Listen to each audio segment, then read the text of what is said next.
Hi friends, welcome to my channel. ఈరోజు పొద్దున్నే నాటుకోడిని శుభ్రం చేస్తూ ఉన్నాడు. మా ఆయన శుభ్రంగా బొచ్చంతా పీకుతూ ఉన్నాడు.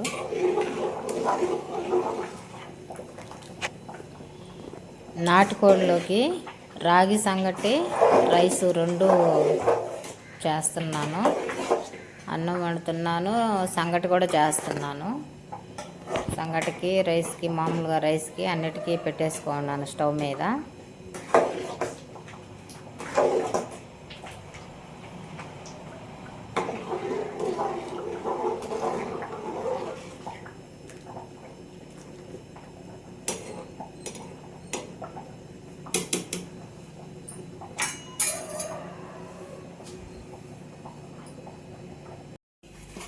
రాగి పిండి, ప్యాకెట్ పిండి అయినా మనం జల్లెడి పట్టేసుకుంటే మంచిది.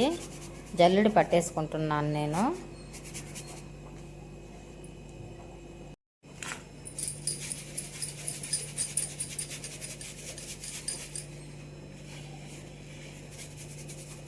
రాగి పిండి జల్లు చేసుకుంటున్నాను.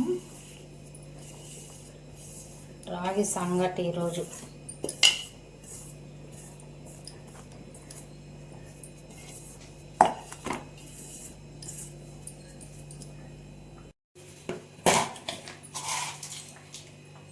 ఉప్పు,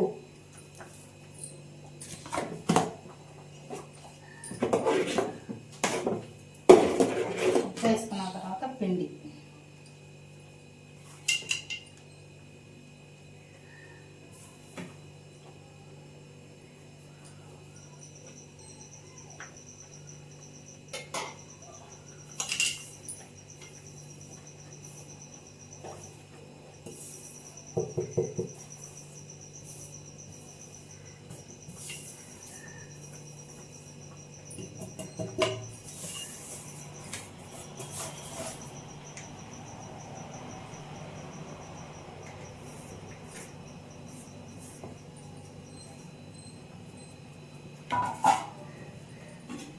కొద్దిగా ఉడకనివ్వాలి.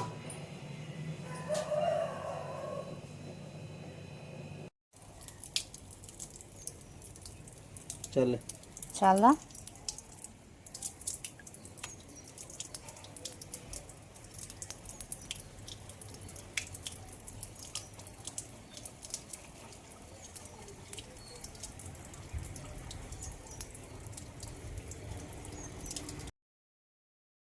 కోడి బొచ్చంతా తీసేశాక పసుపు వేసి శుభ్రంగా పసుపుతో రుద్ది శుభ్రంగా కడగాలి కోడిని.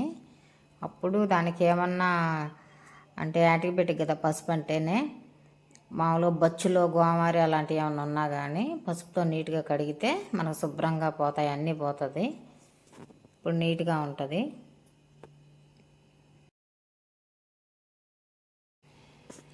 రాగి పిండి వేశాక మూత పెట్టి ఒక 2-3 నిమిషాలు ఆవిరితో అలా ఉడకనివ్వాలి. ఇప్పుడు కలపాలి. పిండి అంతా అన్నంలో కలిసిపోయేటట్టు బాగా కలిపేయాలి. బాగా కలిగి ఉండలు చుట్టుకోకుండా, ఉండల్లాగా ఉండకుండా, గడ్డలుగా ఉండకుండా మొత్తం అన్నంలో కలిసిపోయేలా కలపాల. అప్పుడు సంగటి ఉండలుగా లేకుండా బాగుంటుంది.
మొత్తం కలిసిపోయేలాగా ఎట్లా కలిపేసానో చూడండి. వైట్ అన్నం ఎక్కడా ఉండకుండా మొత్తం రాగి పిండి కలిసిపోయేలాగా మొత్తం బాగా కలపాలి. మొత్తం బాగా కలిపేసాను.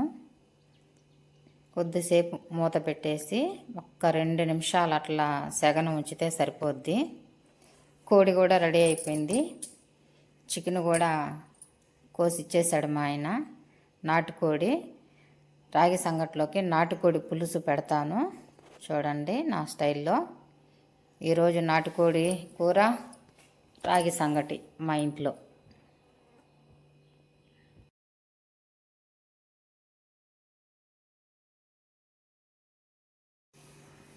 చికెన్ శుభ్రంగా కడుక్కున్నాక నీళ్ళన్నీ వంపేసుకొని పసుపు, ఉప్పు, ఆయిల్ వేసి ఆవగించుకోవాలి కూర.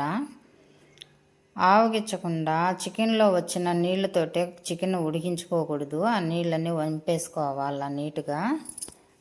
ఉప్పు, పసుపు, ఆయిల్ వేసుకొని బాగా ఆవగించుకొని ఆ తర్వాత వేగాక బాగా కూర, ఆ తర్వాత కారం వేసుకొని పులుసు పోసుకొని ఉడికించుకోవాలి మనము.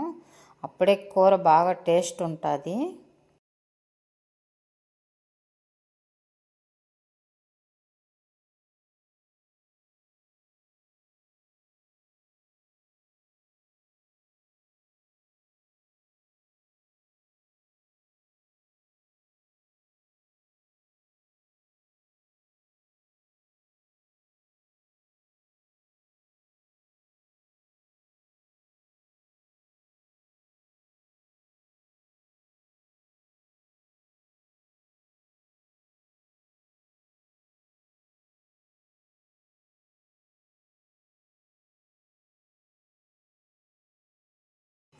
నీళ్ళు చెమ్మే లేకుండా శుభ్రంగా ఆవగిచ్చేసాను. కారం కూడా వేసుకుంటున్నాను. ఉప్పు, పసుపు, కారము మనం వేసిన ఆయిల్ తప్పనిచ్చి వాటర్ కొద్దిగా కూడా చెమ్మే లేదు. నీళ్ళు చెమ్మే లేకుండా గట్టిగా ఆవగిచ్చేసాను. ఇప్పుడు మనం తగినంత పులుసు పోసుకుందాము. ఇట్లా ఉడకబెట్టేదానికి లేట్ అయిపోతుంది. ముక్క కూడా గట్టిగా ఉంటుంది నాటుకోడి. కుక్కర్లో పెట్టి ఉడికించుకుంటున్నాను నేను. కుక్కర్లో వేసేసుకుంటున్నాను.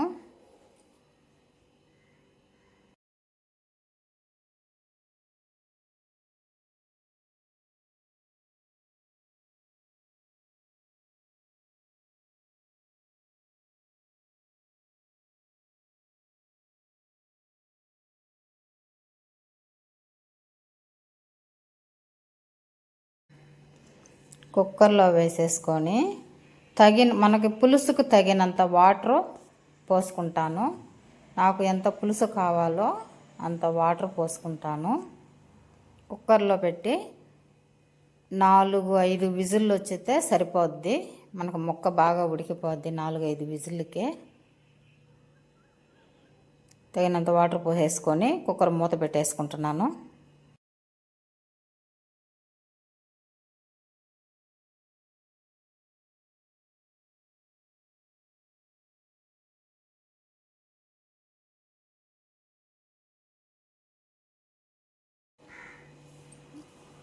చికెన్ ఉడికేలాగా మసాలాలు రెడీ చేసేసుకుంటాను. 4-5 విజిల్లు వచ్చేస్తే సరిపోద్ది. మసాలాలు రెడీ చేసుకుంటున్నాను. నాటుకోడి కూరలోకి ఎప్పుడైనా మిరియాలు వేసుకోవాలి, ఘాటుగా ఉండాలి. మిరియాలు, పట్టా, లవంగ, ఒక ఎలాచి, గసాలు, తెల్లగడ్డలు, ధనియాలు ఇవన్నీ మిక్సీ పట్టేసుకుంటాను. కొద్దిగా అల్లం పేస్ట్ వేసేసుకుంటాను. మొత్తం కలిపి మిక్సీ పట్టేసుకుంటాను. ఇప్పుడు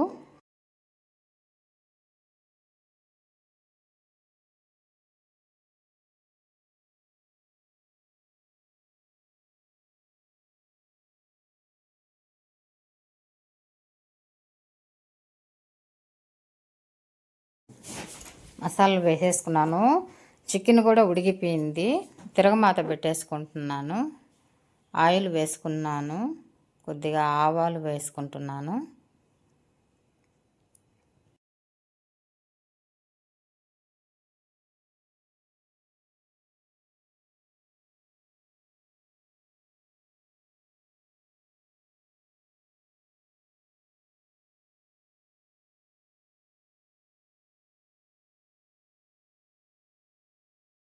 తిరగమాత వేగిపోయింది. ఆనియన్స్ వేసుకున్నాను, కొద్దిగా టమోటాలు కూడా వేసుకుంటున్నాను. కరివేపాకు, ఆనియన్స్, టమోటాలు మొత్తం వేసి మగ్గించుకుంటున్నాను. మొత్తం బాగా వేగాక మనం మిక్సీ పట్టుకున్న మసాలా కూడా వేసుకొని పచ్చి వాసన పోయేలాగా వేయించుకోవాలా. చూడండి, ఆనియన్స్, టమోటాలు బాగా మగ్గిపోయాయి. ఇప్పుడు మిక్సీ పట్టిన మసాలా కూడా వేస్తాను. మసాలా కూడా దీంట్లో వేసి ఆయిల్లో బాగా వేయించేస్తాను. పచ్చి వాసన పోయేలా వేయించుకోవాలి.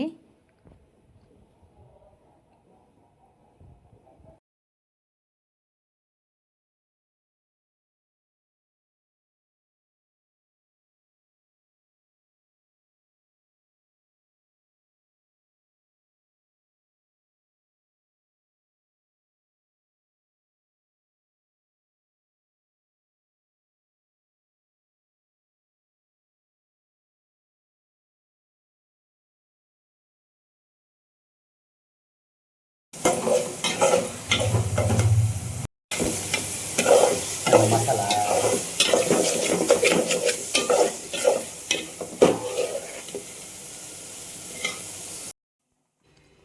మసాలా కూడా వేగిపోయింది. కుక్కర్లో ఉడికించుకున్న చికెను తిరగబోసేస్తున్నాను మసాలాలోకి. మొత్తం ఉప్పు కారం సరిపోయిందో చూసుకుంటాను. ఇప్పుడే తగినంత వాటర్ కూడా మసాలా గిన్నెలో వాటర్ కలుపుకొని పోసుకుంటున్నాను. ఇప్పుడే ఏమన్నా ఉప్పు తక్కువైనా కారం తక్కువైనా వేసేసుకుంటే అంత కరెక్ట్గా దాంట్లో ఉడికిస్తాం కదా ఇప్పుడు కూర సరిపోద్ది. మాకు రాగి సంగట్లోకి కొద్దిగా పులుసు ఉండేలాగా వండుతున్నాను నేను. మరి పులుసు లేకుండా గుత్తంగా వండితే సంగట్లో పులుసు కావాలి. సరిపోయేటట్టు మోయినంగా పులుసు కరెక్ట్గా పెట్టాను. రాగి సంగటి, నాటుకోడి పులుసు రెడీ అండి. ఫ్రెండ్స్, మీరు కూడా వచ్చేయండి, కలిసి తినేద్దాం.